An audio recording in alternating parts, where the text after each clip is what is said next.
Hello, welcome back to my YouTube channel. Today in this video we will discuss few MCQs of infection control. So without wasting any time, let's begin our video. Our first question is, when a patient already suffering from an infection acquired another infection from another patient or source is called. कि जब एक patient है वो already suffer कर रहा है infection से और वो अनदर इन्फेक्शन जो है वो एक्वायर्ड कर ले रहे हैं किसी अनदर पेशेंट या अनदर सोर्स से. सो उस कंडीशन को हम क्या बोलेंगे? ठीक है. सो हमारे पास ऑप्शन ए है क्रॉनिक इन्फेक्शन, बी है क्रॉस इन्फेक्शन, सी है कंटेगियस इन्फेक्शन और डी है लेटेंट इन्फेक्शन. सो इसका जो राइट आंसर है वो है ऑप्शन बी, क्रॉस इन्फेक्शन हम बोलेंगे. ठीक है. नेक्स्ट क्वेश्चन हमारे पास आता है, hospital induced infection acquired during the stay of the patient is called. कि हॉस्पिटल से होने वाला इन्फेक्शन जब पेशेंट हॉस्पिटल में स्टे कर रहा है उस टाइम पे उस इन्फेक्शन को हम क्या कहेंगे? Localised infection, nosocomial infection, secondary infection या री इन्फेक्शन. सो इसका भी राइट आंसर ऑप्शन बी है, नोजोकोमियल इन्फेक्शन. नेक्स्ट क्वेश्चन आता है, the interval between exposure to infection and the appearance of the first symptom is called. कि वो interval, वो time period exposure से लेके फर्स्ट सिम्टम अपीयर होने तक के बीच का टाइम पीरियड को हम क्या बोलते हैं? ठीक है. ऑप्शन ए है इन्फेक्टिव पीरियड, बी है इंक्यूबेशन पीरियड, सी है लेटेंट पीरियड और डी है बोथ बी एंड सी. सो इसका जो राइट आंसर है वो है ऑप्शन बी, इंक्यूबेशन पीरियड हम उसे बोलेंगे. ठीक है. नेक्स्ट क्वेश्चन हमारे पास आता है, organisms that live in an intimate non parasite relationship with the host are called. कि वो ऑर्गेनिज्म जो कि लिव कर रहा है इंटीमेट और नॉन पैरासाइटिक रिलेशनशिप अपने होस्ट के साथ, उसको हम क्या कहते हैं? ठीक है. पैरासाइट्स बोलेंगे, सेप्रोफाइट्स बोलेंगे, कमेंसल्स कहेंगे या सिम्बायोन्ट्स कहेंगे. सो इसका जो राइट आंसर है वो है ऑप्शन सी, हम कमेंसल्स उसे बोलते हैं. ठीक है. नेक्स्ट क्वेश्चन हमारे पास आता है, the antibody produced in response to and capable of neutralising a specific substance of biological origin is called. कि वो एंटीबॉडी जो प्रोड्यूस कर रही है किसके रिस्पॉन्स में, कि जो स्पेसिफिक सब्सटेंस है जिसका बायोलॉजिकल ओरिजिन है उसको न्यूट्रलाइज करने के कैपेबल वाले रिस्पॉन्स में वो एंटीबॉडी प्रोड्यूस हो रही है, तो उसको हम क्या बोलेंगे? ठीक है. एंटीटॉक्सिन कहेंगे, एंडोटॉक्सिन कहेंगे, एक्सोटॉक्सिन कहेंगे कि टॉक्सिन कहेंगे. सो इसका जो राइट आंसर है वो है ऑप्शन ए, हम उसे एंटीटॉक्सिन कहते हैं. ठीक है. नेक्स्ट क्वेश्चन हमारे पास आता है, find the mismatch between the infection and it's sources. कि हमें मिसमैच फाइंड करना है ऑप्शंस जो हमारे पास गिवन है इन्फेक्शन और उसके सोर्स के बीच में. ठीक है. सो ऑप्शन है प्लेग और रैट्स. कि प्लेग जो है वो रैट से होता है, बी है हाइड्रेटेड जो होती है वो कैट से होता है, रेबीज जो है वो डॉग से होता है और जूफिलिक जो है वो जूफिलिक डर्मेटोफाइट्स जो है वो कैट्स और डॉग से होता है. सो इसका जो राइट आंसर है वो है ऑप्शन बी, हाइडेटेड जो कैट से होता है. ये हमारा गलत है, मतलब मिसमैच है इन्फेक्शन और सोर्स के बीच का. ठीक है. नेक्स्ट क्वेश्चन आता है, source of infection of fungi like histoplasma and nocardia is. So हमें इनके सोर्स बताने हैं जो ये फंजाई इन्फेक्शन है, हिस्टोप्लाज्मा या नोकार्डिया. सो इसका ऑप्शन ए है एनिमल, बी है इंसेक्ट, सी है सॉइल और डी है वाटर. सो इसका राइट आंसर है ऑप्शन सी, सॉइल से ये होते हैं इन्फेक्शन. ठीक है. नेक्स्ट हमारे पास क्वेश्चन है, method of transmission of syphilis is. की जो सिफाइलिस है उसका मेथड ऑफ ट्रांसमिशन क्या है? डायरेक्ट इनोकुलेशन है, सेक्सुअल कॉन्टैक्ट है, कंजेनाइटल है, बोथ बी एंड सी है. सो इसका जो राइट आंसर है वो है ऑप्शन बी, कि सेक्सुअल कॉन्टैक्ट के थ्रू सिफाइलिस जो है वो स्प्रेड होता है या ट्रांसमिट होता है. ठीक है. नेक्स्ट क्वेश्चन हमारे पास आता है, DPT vaccine is given for child at the age of. की जो डीपीटी वैक्सीन है वो हम कब देते हैं चाइल्ड को? 6 to 14 वीक्स की एज पे देते हैं, 30 मंथ्स में देते हैं, 2 years या 9 months. सो इसका जो राइट आंसर है वो है ऑप्शन ए, 6 to 14 वीक्स पे देते हैं, बाय बर्थ ही बच्चे को दी जाती है. ठीक है. नेक्स्ट आता है क्वेश्चन हमारे पास, measles vaccine is given for child at which age. की जो मीजल्स की वैक्सीन है वो हम चाइल्ड को किस एज में देते हैं? Option A at 9 months, B birth और सी 5 to 6 years और डी है 6 weeks. सो इसका जो राइट आंसर है वो है ऑप्शन ए, एट 9 months पे हम बच्चे को मीजल्स की वैक्सीन दे देते हैं. ठीक है. नेक्स्ट क्वेश्चन हमारे पास आता है, vaccine given to pregnant women. की वो वैक्सीन जो प्रेग्नेंट वुमेन को दी जाती है, बीसीजी, टीटी, मीजल्स, डीपीटी. सो इसमें जो राइट आंसर है वो है ऑप्शन बी, हम टीटी मतलब टेटनस की जो होती है वैक्सीन वो हम देते हैं. ठीक है. नेक्स्ट क्वेश्चन आता है, how many doses of TT is given to the pregnant women. की टीटी के जो डोजेज होते हैं वो कितने हम प्रेग्नेंट वुमेन को देते हैं? 6 डोज देते हैं, 8 डोज देते हैं, 1 डोज देते हैं या 2 देते हैं. सो इसका जो राइट आंसर है वो है ऑप्शन डी, हम 2 डोजेज जो टीटी के होते हैं वो देते हैं, ठीक है। नेक्स्ट क्वेश्चन है artificial acquired immunity develops by, कि जो आर्टिफिशियल एक्वायर्ड इम्यूनिटी होती है वो कैसे डेवलप होती है, वो वैक्सीनेशन के थ्रू होती है, after N attach of infection, infection के अटैच होने के बाद होती है, रिपीटेड एक्सपोजर टू इन्फेक्शन या बार बार इन्फेक्शन से एक्सपोज होने के कारण होते हैं, कि नेचुरली आर्टिफिशियल एक्वायर्ड इम्यूनिटी हमें डेवलप कर लेता है। सो इसका जो राइट आंसर है वो है ऑप्शन ए, कि वैक्सीनेशन के थ्रू हम आर्टिफिशियल एक्वायर्ड इम्यूनिटी को डेवलप करते हैं, ठीक है। नेक्स्ट क्वेश्चन हमारे पास आता है नेचुरल इम्यूनिटी डेवलप्स बाय, कि नेचुरल इम्यूनिटी किसके थ्रू डेवलप होती है, इटसेल्फ होती है, वैक्सीनेशन होती है, रिपीटेड एक्सपोजर और इन्फेक्शन होता है, इनोक्यूलेशन ऑफ वैक्सीन होता है, क्या होता है। सो इसका राइट आंसर जो है वो है ऑप्शन ए, की नेचुरल इम्यूनिटी खुद से डेवलप हो जाती है, ठीक है।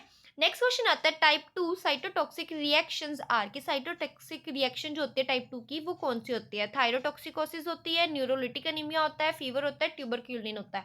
सो इसका जो राइट आंसर है वो है ऑप्शन बी, कि न्यूरोलिटिक जो एनीमिया है वो इसमें हमें देखने को मिलता है, ठीक है, टाइप 2 साइटोटॉक्सिक रिएक्शंस में। अब नेक्स्ट क्वेश्चन हमारे पास आता है type 4 delayed hypersensitivity reaction are, की टाइप 4 की डिलेड हाइपर सेंसिटिविटी रिएक्शन जो है वो कौन सी है, अर्थराइटिस, ग्लोमेरुलोनेफ्राइटिस, ट्यूबरक्यूलिन, टायरोटॉक्सिकोसिस। तो इसका जो राइट आंसर है वो ट्यूबरक्यूलिन, ठीक है। नेक्स्ट क्वेश्चन हमारे पास आता है type 4 stimulating hypersensitivity reaction are, fever, penicillin, arthritis, tuberculin reaction. So इसका जो राइट आंसर है वो है ऑप्शन डी, की ट्यूबरक्यूलिन रिएक्शन ही इसका टाइप 4 का भी सेम आंसर होएगा, ठीक है। नेक्स्ट क्वेश्चन हमारे पास आता है type 3 immune complex mediated hypersensitivity reaction are, mediated hypersensitivity reaction कौन सी होती है, arthritis, penicillin, haemolytic anaemia, incompatibility. So इसका जो राइट आंसर है वो है ऑप्शन ए, अर्थराइटिस, ठीक है। नेक्स्ट क्वेश्चन हमारे पास आता है MMR vaccine is used for, MMR vaccine जो होती है वो किस चीज़ के लिए यूज़ की जाती है। ऑप्शन ए है मम्प्स मीजल्स रेबीज, बी है मम्प्स मीजल्स रूबेला, सी है मम्प्स मलेरिया रूबेला, डी है मम्प्स टाइफॉइड रेबीज। सो इसका राइट आंसर जो है वो है option B, mumps measles rubella के लिए ये वैक्सीन यूज़ की जाती है, ठीक है। Enteric fever vaccine, enteric fever vaccine कौन सी होती है, डीपीटी, टैब, टीटी, एमएमआर। सो इसका जो राइट आंसर है वो है ऑप्शन बी, टैब जो वैक्सीन है वो एंटेरिक फीवर के लिए होती है, ठीक है। नेक्स्ट क्वेश्चन आता है combined vaccine among the following cases में से कंबाइंड वैक्सीन कौन सी है, DPT, MMR, DPTP, all of the above. So इसका जो राइट आंसर है वो डी ऑप्शन है, क्योंकि ये सारी कंबाइंड वैक्सीन हैं, ठीक है। नेक्स्ट क्वेश्चन आता है principle involved in autoclave is, autoclave में कौन सा प्रिंसिपल इन्वॉल्व होता है, ड्राई हीट का, मॉइस्ट हीट का, steam under pressure, both B and C, मतलब मॉइस्ट हीट और स्टीम अंडर प्रेशर। सो इसका राइट आंसर जो है वो है ऑप्शन डी, कि बोथ बी एंड सी वाले प्रिंसिपल्स ऑटोक्लेव में इन्वॉल्व होते हैं। नेक्स्ट क्वेश्चन आता है hot air oven working is based on the principle of, कि हॉट एयर ओवन जो वर्क करता है उसका प्रिंसिपल किसके ऊपर बेस्ड है, ड्राई हीट के ऊपर है, मॉइस्ट हीट के ऊपर है, इंसिनरेशन के ऊपर है, या डिसइंफेक्शन के ऊपर है। सो इसका जो राइट आंसर है वो है ऑप्शन ए, ड्राई हीट के ऊपर बेस्ड है वो, ठीक है, principle. At the temperature of 160 degree Celsius for 1 hour complete sterilization occur in, कि अगर हम 160 डिग्री सेल्सियस पे 1 घंटे के लिए उस टेम्परेचर पे हम कम्प्लीटली उसे डिसइंफेक्ट करेंगे तो वो कंप्लीट स्टरलाइजेशन अक्कर हो जाती है, ठीक है। सो उसका मतलब कौन सा ये होता है, ऑटोक्लेव होता है, हॉट एयर ओवन होता है, लैमिनार फ्लो होता है, कि इंक्यूबेशन होता है। तो इसका जो राइट आंसर है वो है option B, hot air oven के टेम्परेचर के अंदर अगर हम 1 घंटे के लिए किसी भी मटेरियलिस्टिक चीज़ को रखते हैं तो वो स्टरलाइज्ड हो जाती है। नेक्स्ट क्वेश्चन आता है the condition required for autoclave is, कि कौन सी कंडीशन हमें ऑटोक्लेव के लिए रिक्वायर्ड होती है, 121 degree Celsius and 15 LBS, 121 degree Celsius and 20 IBS, 150 degree Celsius, none of the above. So इसका जो राइट आंसर है वो है हमारे पास ए ऑप्शन, की 121 डिग्री सेल्सियस एंड 15 आईबीएस, ठीक है। नेक्स्ट क्वेश्चन हमारे पास आता है the chemical effective against fungal spores is, कि वो केमिकल जो फंगल स्पोर्स के लिए इफेक्टिव होता है उनके अगेंस्ट, तो वो कौन सा होता है, methyl alcohol, ethyl alcohol, both A and B, none of the above. So इसका राइट आंसर है मिथाइल अल्कोहल, ठीक है। नेक्स्ट हमारे पास आता है question that is some dyes are used as, कि कुछ डाइज को हम यूज़ करते हैं स्किन एंड वुंड एंटीसेप्टिक के लिए, एंटीबायोटिक्स के लिए, बोथ ए एंड बी, या none of the above. So इसका राइट आंसर है ए, स्किन और वुंड एंटीसेप्टिक्स के लिए हम कुछ डाइज को यूज़ करते हैं। Acridine dye are more effective against, कि एक्रेडाइन डाई जो होते हैं वो किसके अगेंस्ट मोर इफेक्टिव होती है?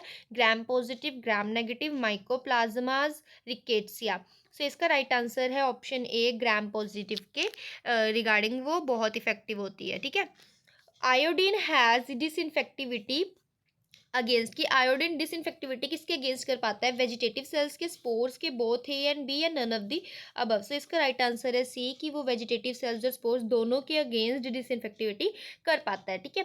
द स्टरलाइजिंग एजेंट इज, कि इनमें से कौन सा स्टरलाइजिंग एजेंट है? ऑप्शन ए है इथाइलिन ऑक्साइड, बी है ऑक्सीजन, सी है नाइट्रोजन, डी है कार्बन टेट्राक्लोराइड। सो इसका राइट आंसर है ऑप्शन ए, इथाइलिन ऑक्साइड जो है वो स्टरलाइजिंग एजेंट है। ठीक है। नेक्स्ट क्वेश्चन हमारे पास आता है, streptomycin is obtained from, streptomycin हमें कहाँ से ऑब्टेन होता है? स्टेप्टोकोकस स्पीशीज से, स्टेप्टोमाइसिस ग्राइसियस से, या स्टेफाइलोकोकस पायोजन से, या फिर none of the above. So इसका जो राइट आंसर है वो है ऑप्शन बी, कि स्टेप्टोमाइसिस ग्राइसिस से हमें ये ऑब्टेन होता है माइसिन वाला। ठीक है। नेक्स्ट क्वेश्चन आता है, एंटी फंगल एंटीबायोटिक्स आर, कि एंटी फंगल एंटीबायोटिक्स कौन सी है इनमें से? टेट्रासाइक्लिन है, पेंसिलिन है, बेसिट्रासिन है, या नाइस्टेटिन है। तो इसका जो राइट आंसर है वो है ऑप्शन डी, कि नाइस्टेटिन जो होती है वो एंटी फंगल एंटीबायोटिक होती है। ठीक है। नेक्स्ट क्वेश्चन आता है, ampicillin is a semi synthetic antibiotic for, की एम्पीसिलिन सेमी सिंथेटिक एंटीबायोटिक है किसके लिए? मतलब एंटीबायोटिक है वो कौन सी है? ठीक है। पेंसिलिन, स्टेप्टोमाइसिन, एथ्रोमाइसिन, या none of the above. So इसका जो राइट आंसर है वो है ऑप्शन ए, पेंसिलिन के लिए वो सेमी सिंथेटिक एंटीबायोटिक होती है एम्पीसिलिन। ठीक है। नेक्स्ट क्वेश्चन आता है, bacterial resistance to antibiotics is transmitted by, कि बैक्टीरियल रेजिस्टेंस जो एंटीबायोटिक के लिए होता है वो ट्रांसमिट किसके थ्रू होता है? ट्रांसडक्शन के थ्रू, ट्रांसफॉर्मेशन के थ्रू, म्यूटेशन के थ्रू, या प्लाज्मिड्स के थ्रू। इसका राइट आंसर है प्लाज्मिड्स के थ्रू वो ट्रांसमिट होता है। ठीक है। बैक्टीरियोस्टेटिक ड्रग इज, अब इनमें से बैक्टीरियोस्टेटिक ड्रग कौन सा है? आईएनएच है, इथेम्ब्यूटोल है, पायराजिनामाइड है, या रिफेम्पसिन है। तो इसका जो राइट आंसर है वो है ऑप्शन बी, इथेम्ब्यूटोल जो है वो बैक्टीरियोस्टेटिक ड्रग होता है। ठीक है। सो आई होप आपको समझ आया होगा। अगर आपको कोई भी डाउट हो तो आप कमेंट सेक्शन में, और हमारा टेलीग्राम ग्रुप है, डिस्कशन ग्रुप, वहाँ पे अपने डाउट्स क्लियर कर सकते हैं। लिंक आपको डिस्क्रिप्शन में मिल जाएगा चैनल के। सो मिलते हैं नेक्स्ट वीडियो में। Bye bye.